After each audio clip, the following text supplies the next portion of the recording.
아멘. 하나님께서 두려움과 의심 가운데 있는 아브라함에게 자녀를 약속하시며 하늘의 수많은 별들을 보여주셨습니다. 그리고 그 자녀들이 누릴 땅을 약속하며 쪼개진 짐승들 사이로 지나가셨습니다. 그것이 아브라함의 믿음이었고 그것이 하나님의 의지였습니다. 내가 반드시 이루리라. 그 하나님의 약속이 하나님의 횃불을 통해 분명히 드러났는데요. 그런데 그 약속과 정반대의 사건이 일어납니다. 아브라함이 하나님으로부터 시험을 받게 되는데요. 믿음으로 드리자라는 제목으로 말씀이 주는 견을 함께 나누겠습니다. 첫째로 이삭은 약속들을 받은 자이다입니다. 횃불 언약 이후 하나님께서는 아브라함에게 그의 후손들에게 행할 할례 언약을 주셨습니다. 이후로 태어나는 모든 아이들은 난지 8일 만에 할례를 받으라는 명령인데요. 하지만 그 땅에 거주할 아브라함의 자녀는 여전히 없었습니다. 하루는 아브라함이 헤브론 근교인 마므레 상수리 숲에 거할 때였습니다. 자신의 장막 맞은편에 세 사람이 서 있는 것을 보고서 아브라함은 자신의 장막으로 그들을 영접하여 드렸습니다. 성경을 통해 보건대 이 중에 한 분은 하나님이시고 나머지 둘은 천사로 보이는데요. 그런데 놀랍게도 여호와와 천사들이 아브라함에게 무엇을 물었습니까? 사라는 어디 있느냐? 이 말이 뭘까요? 그들이 사라의 이름을 이미 알고 있다라는 것입니다. 그리고 사라에게 무엇이 있다? 목적이 있다 이 말입니다. 그러면서 하는 말이 내년 이맘때 내가 반드시 내게로 돌아오리니 내 안에 사라에게 아들이 있으리라 하였습니다. 여러분 지금 무엇이 말해졌습니까? 두 가지입니다. 하나는 내년 동일한 시기에 그들이 다시 올 것이라는 것, 다른 하나는 그때에 사라에게 아들이 있을 것이라는 이 두 가지를 약속하는 것입니다. 너무나도 놀랍지 않습니까? 황량한 강야 가운데 찾아오신 하나님께서는 사라에게 그녀에 대한 특별 메시지를 가지고 오셨고 그 메시지가 반드시 실현될 것을 약속하시는 것입니다. 여러분, 지금 이 이야기의 당사자가 만약에 여러분이라면 여러분은 어떻게 느껴지실 것 같습니까? 지금 사라의 나이가 49이 아닙니다. 무려 79입니다. 아브라함의 나이는 99입니다. 그리고 하나님께서 갈대아 우르에서 아브라함을 부르실 때부터 사라는 임신하지 못함으로 자식이 없더라라고 분명히 말하고 있습니다. 불임 여성이요.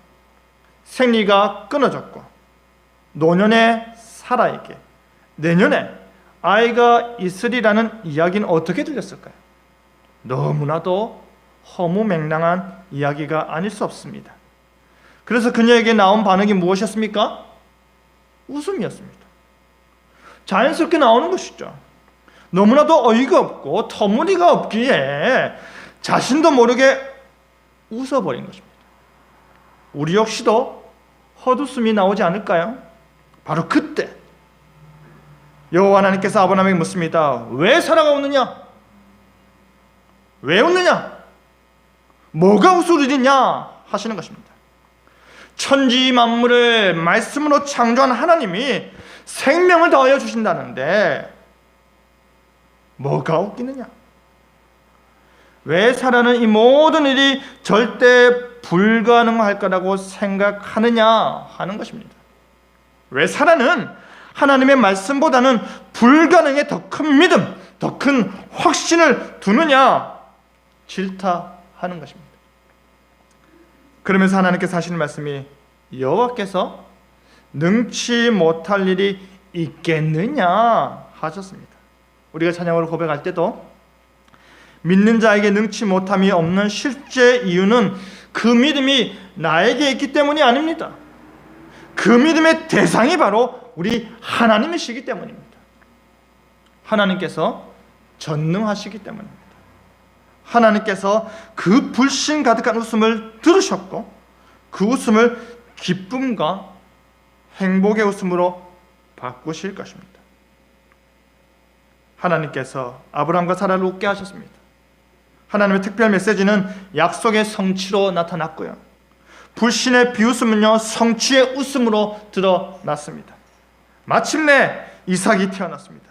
아이 울음소리가 그토록 온 집안을 행복하게 했던 날은 아마도 없을 만큼 집안 모든 사람들이 웃으며 행복해하며 누구를 찬양했겠습니까? 하나님을 찬양했을 것입니다. 하지만 시간이 흘러 이삭이 소년이 되었을 때 하나님께서 아브라함을 시험하셨습니다. 그런데 이 시험은요, 간단히 풀 수 있는 문제였습니까? 아닙니다.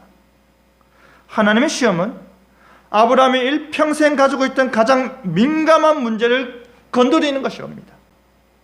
내 아들, 내 사랑하는 독자 이삭을 데리고 모리아 땅으로 가서 내가 내게 일러준 한 산 거기서 그를 번제로 드리라. 여러분 한번 생각해 보십시오. 이삭은요, 아브라함이 100살 때 얻은 아들입니다. 그가 포기했을 때 믿음을 요구하신 분도 하나님이시고요, 약속을 주신 분도 하나님이십니다. 그 약속을 받은 후 25년, 무려 25년이나 기다려 얻은 아들입니다. 약속이 뭡니까? 실체입니다. 그런데 이제 그 아들을 바치라는 것입니다. 이렇게 가져가실 거면 왜 주셨을까요? 아브라함은 하나님의 의도와 목적과 이유를 몰랐을 것입니다. 하지만 이미 하나님의 명령은 주어졌고 아브라함에게 남은 것은 뭐밖에 없습니까? 순종이냐 불순종이냐 두 가지 선택밖에 없었습니다. 아브라함은 어떻게 하기로 했습니까? 순종하기로 했습니다. 아침 일찍 일어나 번제를 드리기 위한 모든 것을 다 준비하고 하나님께서 지시한 그 산으로 향하였습니다. 그런데 17절을 보면요, 이삭은 어떠한 아들입니까? 그는 약속들을 받은 자입니다. 하나의 약속이 아니고 여러 개의 약속들을 받은 자입니다. 내가 너를 큰 민족을 이루겠다는 약속, 이름을 장대하겠다 하는 약속, 복의 근원이 되게 하겠다는 약속입니다. 그리고 그 약속들이 확실히 이루어질 것에 대해 자손과 땅에 대한 언약 체결의 결과로 주어진 아들이 바로 이삭입니다. 그 모든 약속들이 이삭에게 주어졌고 그 모든 약속들이 이삭을 통해 분명하게 이루어질 것입니다. 그리고 이어서 나오는 말이 뭡니까? 그 외아들이라고 되어 있습니다.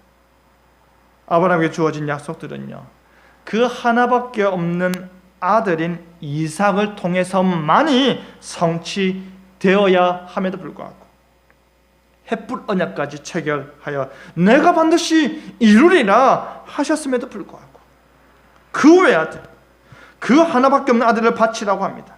내 아들, 내 사랑하는 독자 이삭을 바치라 합니다. 그 어떠한 것과도 바꿀 수 없는 아들 아닙니까? 자신의 생명보다 더 귀한 아들 아닙니까? 차라리 처음부터 이삭이 없었더라면 아브라함과 사라는요, 지금까지 살아왔던 것처럼 서로 의지하며 익숙한 삶을 살았을 텐데, 하지만 이제는 이삭을 통해서 완전히 바뀐 삶을 살고 있는데 그들 삶의 원동력이라 할 수 있는 이삭을 다시 빼앗아간다는 것은요, 상상할 수도 없는 것입니다. 너무나도 크고 씻을 수 없는 상처가 될 것입니다. 여러분, 아브라함에게 주신 하나님의 약속과 아브라함에게 주신 지금의 명령은요, 커다란 모순을 불러일으킵니다. 이와 같은 큰 모순은 아브라함이 만든 것이 아닙니다. 하나님께서 만든 것입니다. 약속을 성취하기 위해서는 아들 이삭을 지켜야 하고, 명령에 순종하기 위해서는 아들 이삭을 바쳐야 하는 갈등이 아브라함에게 일어났다 하더라도 실상 이 모순은 하나님으로부터 시작된 것입니다. 그럼에도 불구하고 아브라함이 할 수 있는 것은 하나밖에 없는 것입니다. 아브라함은 그 사랑하는 아들을 하나님께 지시하신 모리아 땅으로 가서 그를 바쳐야 했습니다. 사랑하는 성도 여러분, 하나님께서 약속들을 주셨습니다. 하나님께서 약속들을 성취하셨습니다. 하나님께서 우리에게도 많은 것을 주고 계시지 않습니까? 지금 여러분 옆에 앉아있는 사람들이 바로 하나님께서 우리에게 주신 복입니다. 지금 여러분과 함께하는 모든 가족들도 바로 하나님께서 우리에게 주신 복입니다. 주신 분이 하나님이십니다. 다른 사람과 비교할 때는 나만 작게 받은 것 같고, 나만 유독 힘든 것 같지만 다시 생각하고 또 생각해보면 우리는 잃은 것보다 받은 게 더 많은 사람들임을 기억하시길 바랍니다. 그뿐 아니라 우리는요, 그리스도로 말미암아 하나님 나라의 약속들이 주어졌음에 감사하시길 바랍니다. 아브라함에게 주어진 이 시험이 우리에게 동일하게 다가온다 하더라도 전능하신 나의 하나님의 능치 못하심이 없음을 고백하며 하나님을 바라보는 여러분 되기를 바랍니다. 둘째로, 이삭은 돌려받은 자이다 입니다. 아브라함은 하나님의 명령을 받은 다음 어떻게 했습니까? 머뭇거리며 지체했습니까? 아닙니다. 즉시 모리아 산으로 떠났습니다. 약 80km에 이르는 그 먼 거리를 3일 만에 도착하였습니다. 그리고 아브라함이 모리아산 밑자락에서 함께 온 종들에게 뭐라 말했습니까? 여기서 기다려라. 내가 아이와 함께 거기 가서 예배하고 우리가 너희에게로 돌아오리라. 여러분, 하나님의 명령이 이행된다면 우리가 가서 예배하고 내가 너희에게 돌아오리라가 맞는 말 아닙니까? 왜냐하면 이삭이 바로 번제물이기 때문입니다. 하지만 아브라함은 우리가 가서 우리가 돌아오리라 하였습니다. 무슨 생각일까요? 이삭도 물었지 않습니까? 아버지, 재물은 어디 있나이까? 재물은 바로 너야! 가 아니라 하나님께서 예비하셨다 하였습니다. 무슨 생각일까요? 드디어 번제 드릴 장소에 도착한 아브라함은 어떻게 했습니까? 제단을 쌓은 뒤 주저함 없이 이삭을 결박하였습니다. 아버지는 결박하였고 아들은 결박당한 채 제단 위에 놓였습니다. 그리고 아브라함은 지체 없이 하나님께서 그를 번제물로 드리고자 하였습니다. 바로 그때 여호와의 사자가 아브라함아, 아브라함아 하며 다급한 목소리로 소리쳤습니다. 그리고서는 이삭에게 그 어떠한 일도 하지 말라 했습니다. 이 모든 일이 매우 급박하게 이루어졌습니다. 아들을 바치라고 할 때는 언제고, 왜 지금에 와서는 또 그에게 아무 손도 대지 말라고 할까요? 그 이유는 무엇입니까? 내가 이제야 너가 하나님을 경외한 줄 아노라. 하나님께서 이제야 그제서야 그의 경외심을 알았다라는 것입니다. 그에 대한 시험이 끝났습니다. 그에 대한 믿음을 확인했습니다. 그의 경외심을 알게 되었습니다. 여러분, 아브라함에게는요, 두 가지 확신이 있었습니다. 첫째로 아브라함은 하나님의 약속을 확신하였습니다. 아브라함을 통한 큰 민족, 그 이름의 창대케 됨, 복의 통로가 됨, 모두 이삭을 통해서 이루어질 것이라는 확신입니다. 18절에 내 자손이라 칭할 자는 누구라? 이삭이라. 하나님께서 약속 가운데 하신 아브라함의 자손은 오직 이삭에게서 나는 자, 이삭의 후손들이 언약의 나라를 이루는 것입니다. 둘째로 아브라함은 부활 신앙에 대해 확신하였습니다. 하나님이 능히 이삭을 죽은 자 가운데서 다시 살리실 줄로 생각한지라.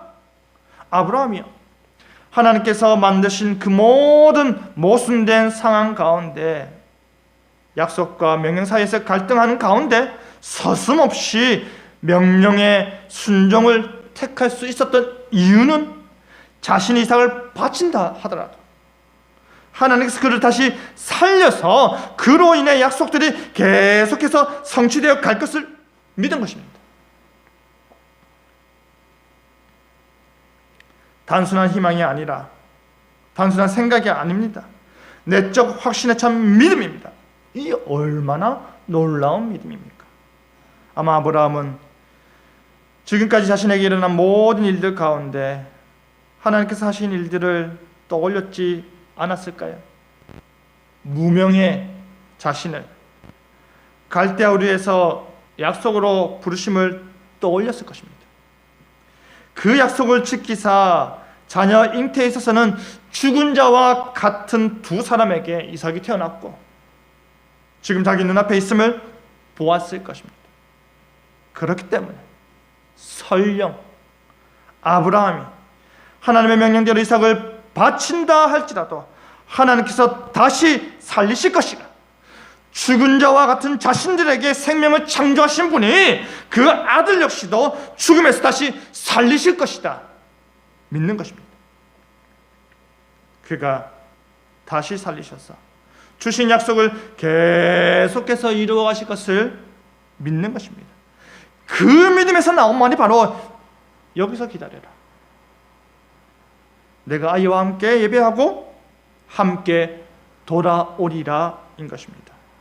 아브라함이 약속에 대한 믿음이 없었다면, 부활에 대한 믿음이 없었다면 결코 할 수 없는 말 아닙니까? 19절에 그가 하나님이 능히 이삭을 죽은 자 가운데서 다시 살리실 줄로 생각한지라. 아브라함은 단연코 이 믿음을 가지고 우리가 가서 우리가 돌아오리라 하였던 것입니다. 여러분, 아브라함은요 번제가 없을 것이라 기대도 하지 않았습니다. 번제를 드려도 하나님께서 다시 살릴 것이라는 그 믿음인 것이죠. 그렇기 때문에 비유컨대 그를 죽은 자 가운데서 도로 받은 것이니라 라고 말하는 것입니다. 아브라함이 이삭을 하나님께 번제로 바쳤지만 하나님께서 그의 믿음을 확인하신 뒤 이삭을 안전하게 돌려준 것은 아브라함 입장에서 죽은 자 가운데서 도로 받은 것이 되는 것이죠. 왜냐하면 자신의 사랑하는 하나밖에 없는 그 아들을 줄로 묶은 것도 아브라함이요, 이삭을 단 위에 올린 것도 아브라함이요, 칼을 들고 이삭을 죽이고자 했던 것도 아브라함이기 때문입니다. 이미 마음으로 이삭은 어떻게 된 겁니까? 죽은 것입니다. 손대지 말라는 음성이 아브라함도 살리고 이삭도 살렸던 것입니다. 여호와 이레의 하나님이십니다. 아브라함은 수풀에 뿔이 걸린 순양을 가져다가 아들을 대신하여 번제로 드렸습니다. 대속의 은혜가 상징적으로 이루어졌습니다.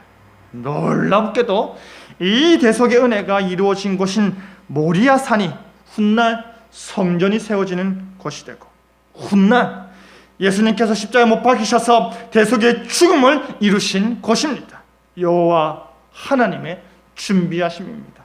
여호와 이레입니다.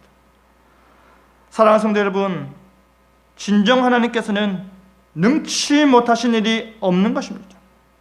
우리의 생각을 넘어서고 우리의 능력을 넘어서고 우리의 상황을 넘어서는 것이 하나님의 능력입니다. 지금 하나님께서는 그 믿음이 있는지 확인하고자 시험하신 것입니다. 그렇기 때문에 우리는 내가 진정 하나님을 어떠한 분으로 믿고 있느냐라는 질문을 해야 하는 것입니다.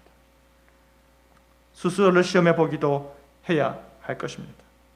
사실 우리는 사라와 같이 우리의 판단으로, 우리의 잣대로 웃어버리는 일이 많지 않습니까?